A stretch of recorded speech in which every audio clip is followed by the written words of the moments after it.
China's state media is waging a propaganda war, its latest campaign targeting U.S. Secretary of State Mike Pompeo, calling him an enemy of mankind. An interview with a citizen inside China reveals the extent of China's propaganda arm. An American commission calling for more sanctions on officials from countries who violate religious freedom. The Trump administration introducing new rules to prevent the Chinese regime from getting a hold of advanced U.S. technology for military use. And countries are rethinking their relationships with China during the pandemic. And today we look at one of the most important countries in Africa. Welcome to China in Focus. I'm Tiffany Meyer. For the Chinese Communist Party, the war against the epidemic is also a propaganda war. This includes improving its own image and damaging the reputation of its enemies. On April 27th, the Chinese regime's mouthpiece, CCTV, commented on U.S. Foreign Secretary Mike Pompeo, accusing him of spreading a political virus and turning himself into an enemy of mankind. 本台今天播发国际锐评，散播政治病毒的蓬佩奥 正把自己变成人类公敌。瑞平说，疫情爆发以来，蓬佩奥作为美国首席外交官，在疫情防控上毫无作为，如同隐形人。相反，他在给中国泼脏水方面跳得最凶。瑞平指出，蓬佩奥在危机面前没有表现一丁点儿职业操守与责任担当，反而不断散播政治病毒，挑拨离间，搬弄是非。 不断践踏人类道德底线，不断干扰国际公共卫生合作，自甘沦为全人类团结抗疫的绊脚石，沦为病毒扩散的帮凶。谎言和诽谤无法弥补失去的时间，无法挽救濒临死亡的生命，更无法让美国再次伟大。A netizen tweeted, "It pushes the 1.39 billion Chinese people to the ground and forces them to accept its representation. Now it's furious and wants to represent the American people. This shamelessness is incomparable." Another netizen wrote, Pompeo responds, "Being publicly insulted by the Communist Party is the highest praise of my character." The Chinese language tweets mostly criticize the cover-up of the epidemic by the CCP. Twitter is blocked in China. Chinese Twitter users are either living outside China or are in China but use a VPN to access outside information. How about people in China without free access to information? Our reporter talked to one of them. The local authorities say there are only cases from Russia and everything is under control. Mr. Yang says all information about local cases are pure online rumors. Nonsense, nonsense. Many things on the internet are not facts at all. How can they know so many things? It's all hearsay. We live here and are paying attention to this matter every day. How could us locals not know? He thinks he knows more than people living abroad. I know somebody in the public security system and somebody in customs. The amount of information we get, we don't get any less information than you. He trusts the authorities, and because he has his own business and his family has enough to eat, he's happy with his life. The government publishes the latest information every day. It's announced every day in the community and in the residential area. He had pity for our reporter because she isn't in China right now. Are you safe abroad? To be honest, China has become the safest place in the world. He also talked about the whistleblower Dr. Li Wenliang from Wuhan, who put the information about a new coronavirus online. It was seen as a rumor and deleted by internet police in China. Dr. Li was silenced by the authorities. Later, he died from the disease. Mr. Yang said this is a national affair and has nothing to do with regular people like him. As a whistleblower, his merits and demerits, be it at the national level, be it at the local level, everyone makes a judgment in their hearts. It has nothing to do with us as regular people. The most important thing is to ensure that we don't get infected. The media Mr. Yang reads are all on state-run media shared on WeChat, which is controlled by the Communist Party as well.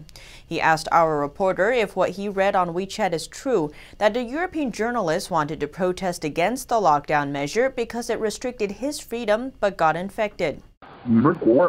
You are abroad. Everyone wants to have freedom. I read the online report. I don't know if it's true or false.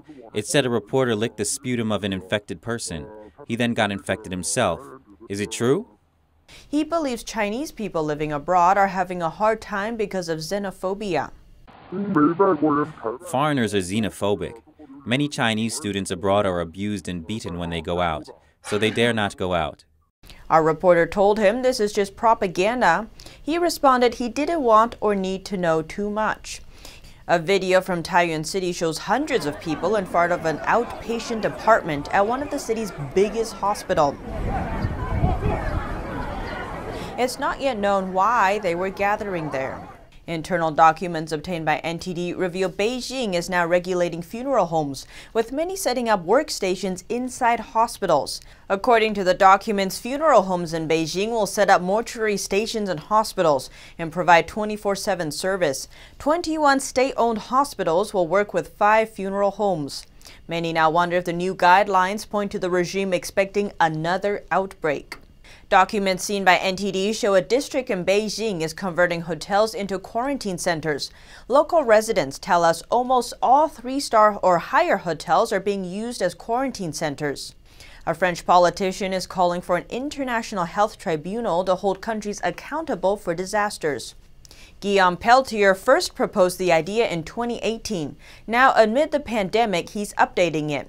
He appealed to the National Assembly yesterday in hopes of establishing an international health tribunal to hold China and the WHO accountable for the pandemic. He said people have a right to know why the Chinese regime and the WHO lied. This comes amid growing global calls for an independent investigation into how China handled the virus outbreak. The EU's foreign policy chief, Josep Borrell, denies the EU caved to pressure from Beijing over a virus disinformation report. He came under fire after multiple reports showed changes to the document. The report highlighted disinformation campaigns amid the pandemic, but multiple reports showed changes made to the final report, including a watered-down criticism of China. China's foreign ministry has aggressively denied any wrongdoing, claiming it's the victim. Israel's health ministry has banned the use of virus test kits from China. It comes after labs noticed some were contaminated. Washington state also reported contaminated test kits from China. Both Spain and the Czech Republic also reported defective test kits from China, with the results being false 70 to 80% of the time. The UK has also found issues with Chinese antibodies tests, saying it gave inaccurate results. Concerns are growing over the virus situation in Africa. Public health experts worry Africa's fragile healthcare systems could be quickly overwhelmed if the virus spread isn't contained. A UN report predicts 300,000 to 3.3 million deaths for the continent. So far, countries hit hardest by the CCP virus appear to share a common thread: close ties with the Chinese regime. Africa also shares complicated ties with China. Take Nigeria, for example. Nigeria is Africa's most populous country and has the biggest economy. It's also one of China's most important trading partners and major investment destinations on the continent. Ogun, one of Nigeria's states, formed a free trade zone with China's southern Guangdong province. The area also has a relatively large population of Nigerians living there. A large part of the ties between the two countries has to do with oil. Nigeria is Africa's leading oil producer. It pumps a kind of high-quality oil known as sweet crude, known for its slightly sweet taste thanks to a low sulfur content. The oil is highly sought after. Nigeria is highly reliant on its oil industry. It brings in over 70% of the country's federal revenue. Nigeria's massive oil reserve attracted attention from China. Western oil companies used to dominate the oil industry there, but when China entered the scene, it brought development offers with it.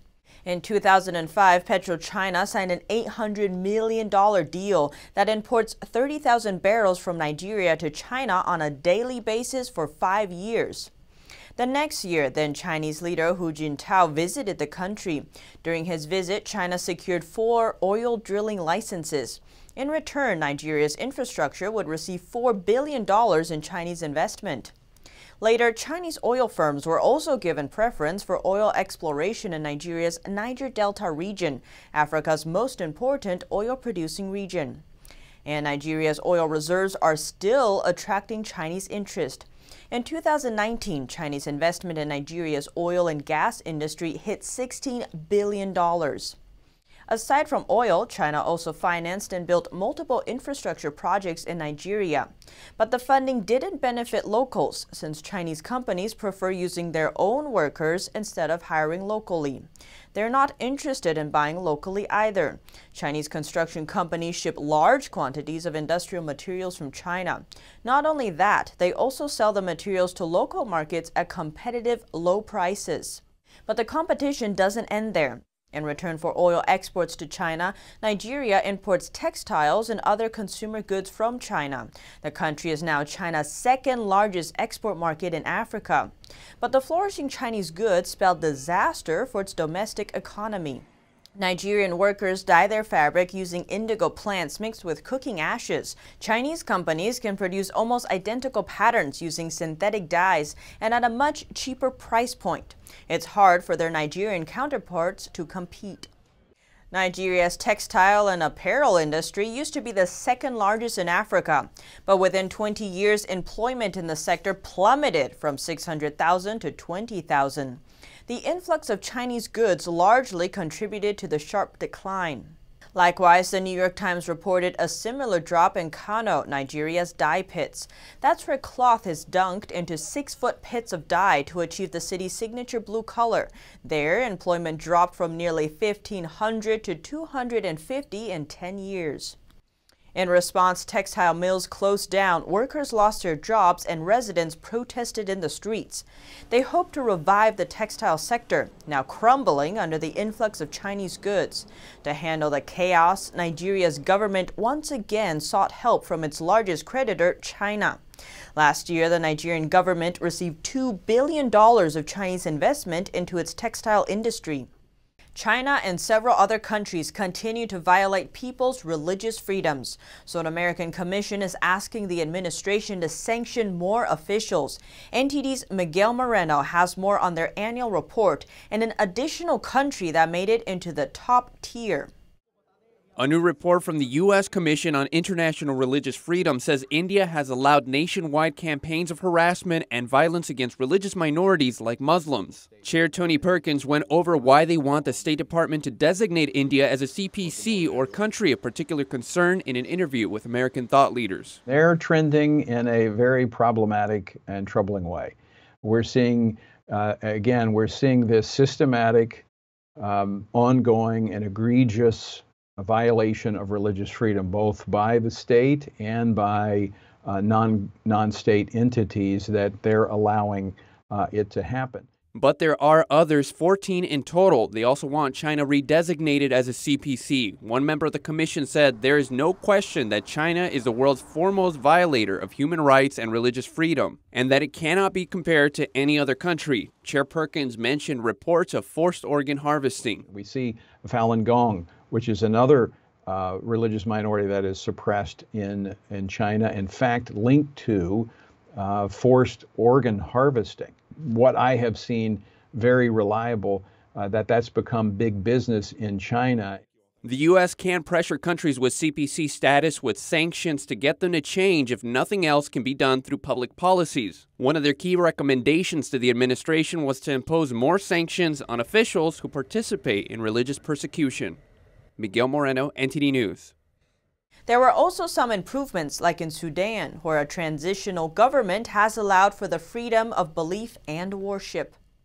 The Trump administration has introduced new rules to prevent China from getting hold of advanced U.S. technology for military purposes.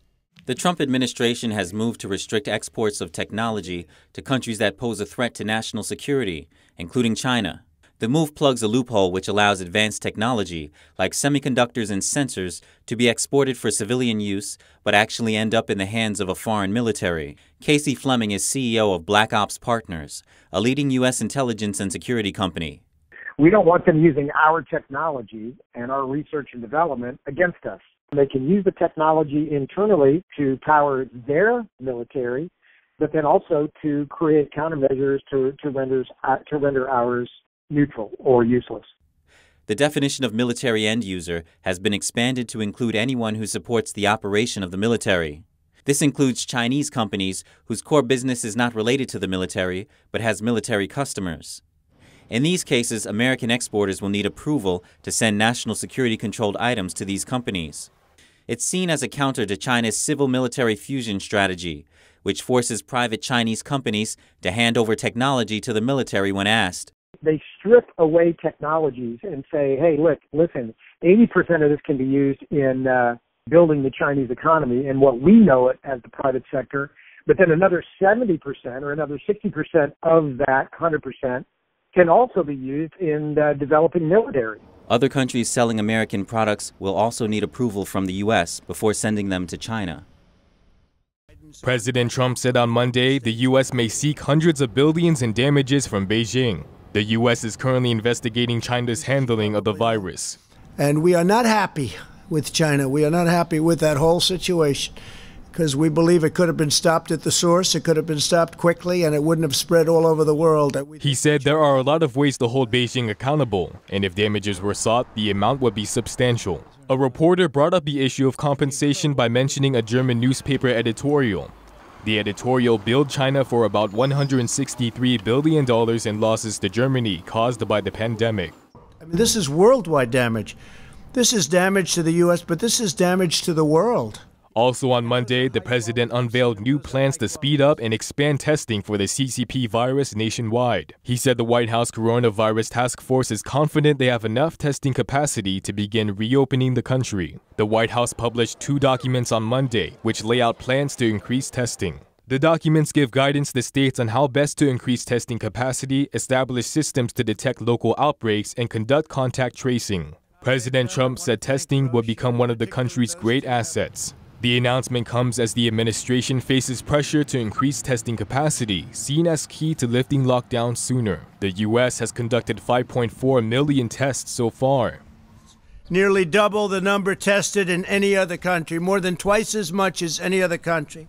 Think of that. White House Coronavirus Response Coordinator Dr. Deborah Birx said the testing strategy laid out has 3 parts: testing those who are unwell, testing vulnerable communities, and a rapid response program that includes contact tracing. Montana is the first state to lift restrictions on schools.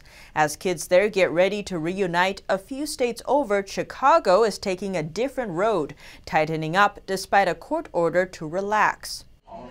Montana students may finally get to see each other in their classrooms next week, as the state plans to reopen schools on May 7th, along with restaurants. In a majority of states, classrooms are closed for the rest of the school year, making Montana an exception. And more beaches are opening. Over the weekend, Californians took advantage of it, but the governor says the crowds are concerning. The images down in Orange County and Ventura County on our beaches. Those images are an example of what not to see, people what not to do. Miami may soon see similar scenes, as the beaches and parks are opening tomorrow. While local mayors are relaxing restrictions, others are tightening. Chicago's mayor said she will enforce the governor's stay-at-home order extended through the end of May. That's despite an Illinois judge granting a restraining order that overrules the governor's state restrictions. Illinois is one of the nation's hotspots with nearly 50,000 CCP virus cases. New York, the hardest hit state, yesterday saw its lowest drop in daily hospital admissions in a month, but still hundreds of New Yorkers are passing away from the CCP virus daily. As for reopening the state, the governor announcing today the criteria each area must meet for that to happen. Watch the healthcare capacity. Your healthcare system cannot go over 70% capacity. He said testing capacity is another important factor. Businesses will also be required to follow social distancing. Melina Weisskopf, NTD News. New Yorkers make up 300,000 of the nation's 1 million confirmed virus cases.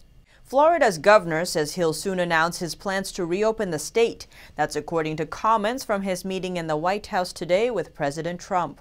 Most draconian orders that have been... In a meeting with President Trump, Florida Governor Ron DeSantis teased his plan to reopen the Sunshine State. He says he'll make an announcement on Wednesday. You name it, Florida's done better. DeSantis explained Florida's ability to test people for the virus now exceeds current demand. He says moving to a Phase 1 reopening won't be a very big leap. He also defended his state's response, which had come under criticism in recent weeks for locking down later than other states. Everyone in the media was saying Florida was going to be like New York or Italy, and that has not happened because touching on the country's first walk-up test site, which opened Tuesday in Miami. So I think this walk-up site is going to give us some confidence that we're going into places that may have been overlooked and giving people easy access. Florida health authorities have attributed much of the state's virus infection to people traveling from other hotspots like Europe, Nile River cruises, the New York City area, and Latin America. DeSantis told Trump he's concerned about virus spread in some Latin American countries, including Brazil.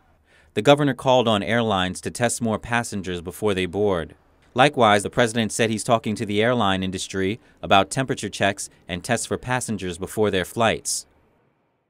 The United States' gradual reopening has investors hopeful.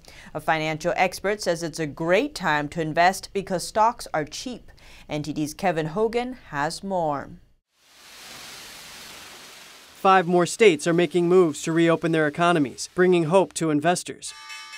And after President Trump announced 20 states plan to get back to business last week, the Dow Jones and S&P 500 have been steadily climbing back, and all indexes are within 20% of their record highs in February. Chris Burns, CEO of a financial planning firm, says it's a great time to buy stocks if you can. Because now is one of the best times ever for people to be investing in the market because everything's on sale. Do not go after the favorite sector that your mother's brother's cousin told you was a good idea. Invest in the whole market, be widely diversified, and then as the market comes back from the drop we've seen, you'll come back strongly. If you have a 401k and are struggling, the CARES Act allows people under 59 years old to take out money without the 10% penalty, and you can pay taxes on it over 3 years instead of all at once. Second only to the Great Depression, jobless claims are staggering, with more than 26 million Americans applying for unemployment benefits since mid-March. Burns says the stock market may pick up quickly, but the economy's rise may take longer. Every month that we sit kind of stagnant is getting worse and worse because so much pressure is put on it by the massive level of unemployment we've seen. So expect the market to possibly rebound relatively quickly comparatively, whereas the economy could take a lot of time to relieve that pressure of so many people being out of work and so many businesses going under. Burns says the country is divided on whether to reopen the economy. He says some workers are comfortable keeping safe while working from home, but others are protesting against the extended lockdowns. Kevin Hogan, NTD News, New York. A group of small business owners visited the White House today. They talked about the pressures they've faced in recent weeks and about how the Paycheck Protection Program has saved their businesses in these uncertain times. A number of American business owners shared stories about having to furlough or lay off employees, and with their loan, being able to rehire many of them. Like one coffee shop owner, whose business is based around empowering people with disabilities with gainful employment.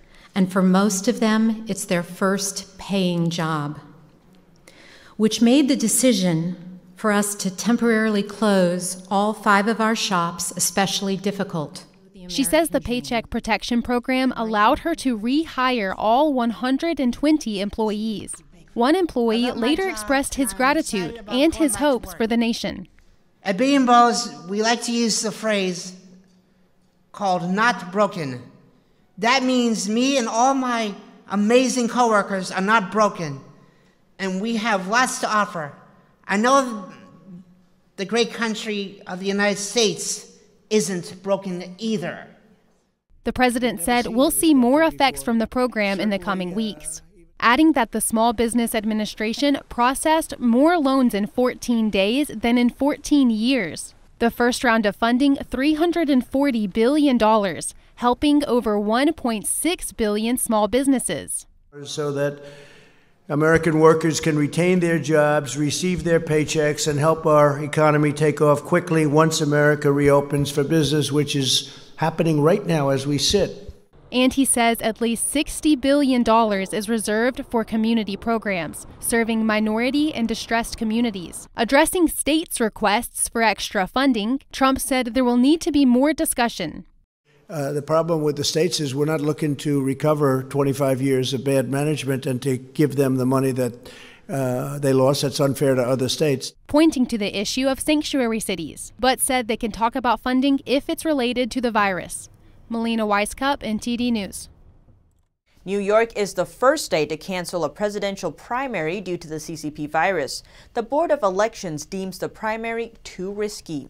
New York officials canceled the state's Democratic presidential primary in an attempt to curb the spread of the CCP virus. Governor Andrew Cuomo said it was a tough decision for the state Board of Elections, but a one that he would not second guess. I'm not going to second guess the Board of Elections. There are a number of, I know there are a lot of election employees of boards of elections who are nervous about conducting elections, but I'll leave it up to the Board of Elections. Governor Cuomo already delayed the primary from its original April 28th date to June 23rd. The primary fell in significance as safety and social distancing took over. And since Senator Bernie Sanders dropped out of the race, frontrunner Joe Biden no longer has any real opponent.